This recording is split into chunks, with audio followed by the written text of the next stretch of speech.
Ladies, there is power in your rhythm, power in your daily flow, power in what you decide to do before the world even sees your face.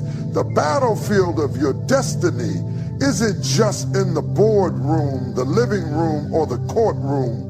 It's in your bedroom mirror at 6 a.m. when the alarms of mediocrity says stay the same, but the whisper of greatness says get up and grow.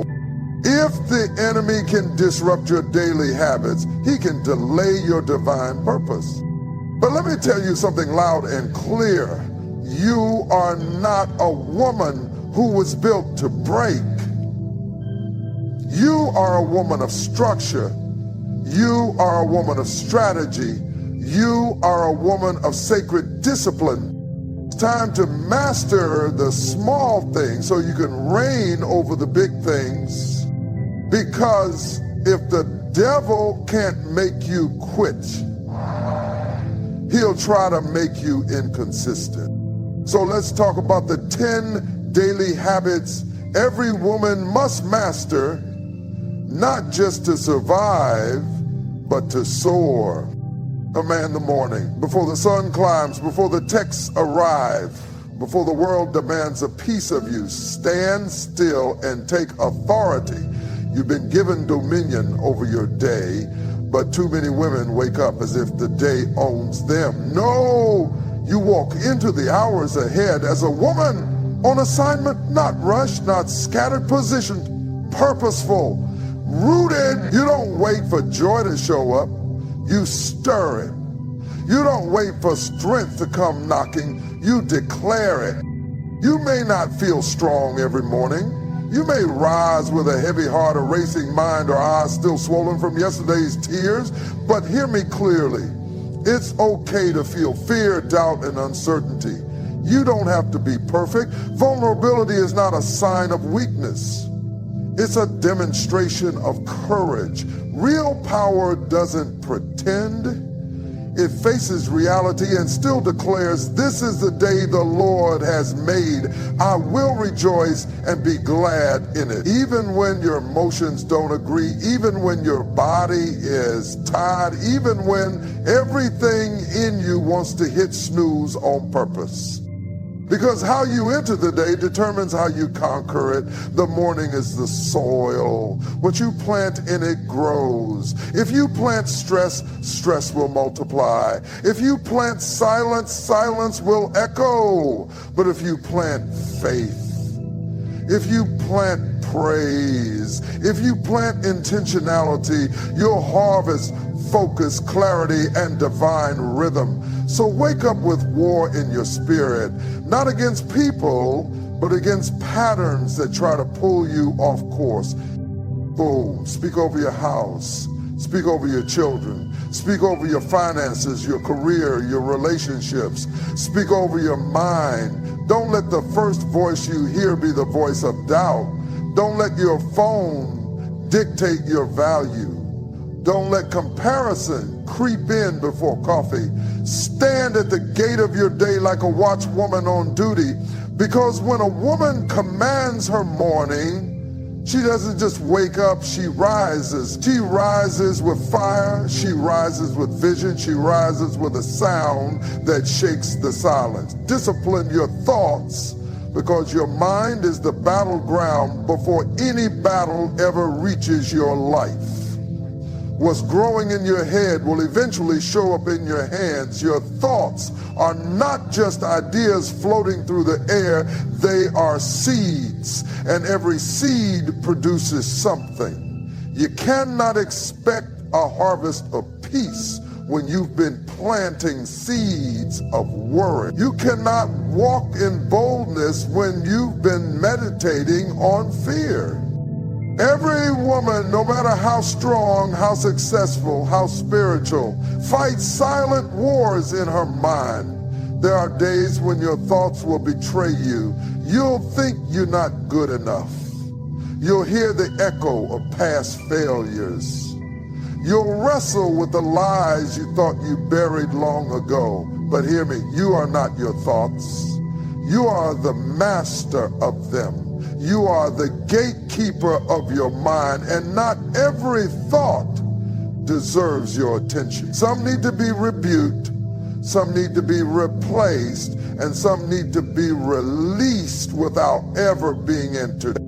Don't allow your mind to become a hotel for toxic voices. Just because a thought knocks on the door doesn't mean you have to let it in and serve it tea. Discipline is choosing what to focus on, what to ignore, and what to uproot. Every thought that enters must pass through the filter of truth. If it doesn't line up with your purpose, your identity, and your values, it doesn't belong. And yes, you will have moments where doubt shows up, moments when fear tries to put his feet on your table. That's when you stand up inside and say, not today, not in this mind, not in this season, because your future is too important to rent space to insecurity. You're not powerless in your thinking. You've got the ability to renew, to reframe, to take captive every thought and make it submit to the woman you are becoming. That's power. That's maturity. That's how you shift from surviving to leading. Your mind is the control center of your life, and you were never meant to live as a slave to your own imagination. Discipline your thoughts and your life will follow. Feed your spirit, because everything that is seen flows from what is unseen. You cannot pour from an empty soul and expect to walk in overflow. You can't expect clarity when your spirit is starved, when your heart is malnourished, and your inner life is running on fumes. We live in a world that constantly feeds our flesh, tempts our emotions, and drains our peace. That's why you've got to be intentional about nourishing the part of you that the world can't see, but God can. You feed your body 3 times a day, sometimes more.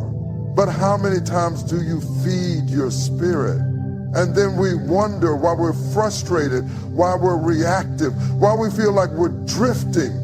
You can't expect to walk in divine order with a neglected spirit. No woman can stand tall in the fire of life without tending to the flame within. Don't wait for Sunday morning to be the only time you eat. Don't treat your spirit like it's optional while your stress is on a full-course meal. Feed your spirit daily, consistently, faithfully, not because it's a religious duty, but because your destiny depends on it. Every decision, every relationship, every opportunity will either be fueled by a fed spirit or sabotaged by a starving one. So get in the Word, even if it's just one verse that pierces deep. Sit in silence and let your soul breathe. Play worship music that shifts the atmosphere in your home. Journal the thoughts that are too heavy to carry in your mind. Speak life out loud, even if your voice shakes. Don't just react to your day. Prepare your spirit to lead it. You don't have to be a preacher to feed your spirit. You just have to be hungry.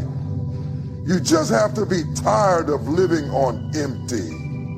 There is strength available, but you must reach for it. There is peace available, but you must prioritize it. There is wisdom available, but you must ask for it. When a woman feeds her spirit daily, she becomes dangerous to the enemy and undeniable to the world. Because nothing is more powerful than a woman who is full of grace, full of truth, full of fire that the world didn't give and can't take away. Move your body with purpose, because this vessel you've been given is not just flesh and bone. It's a temple. It carries vision. It carries purpose. It carries destiny. And too many women are trying to build an extraordinary life on the back of an exhausted body. You can't fulfill a divine assignment while ignoring the very frame that was chosen to carry it. Movement isn't about vanity. It's about stewardship. This isn't about chasing a number on the scale. This is about becoming strong enough to walk into rooms God has called you to without collapsing under the weight of what you were created to carry. You don't have to run marathons.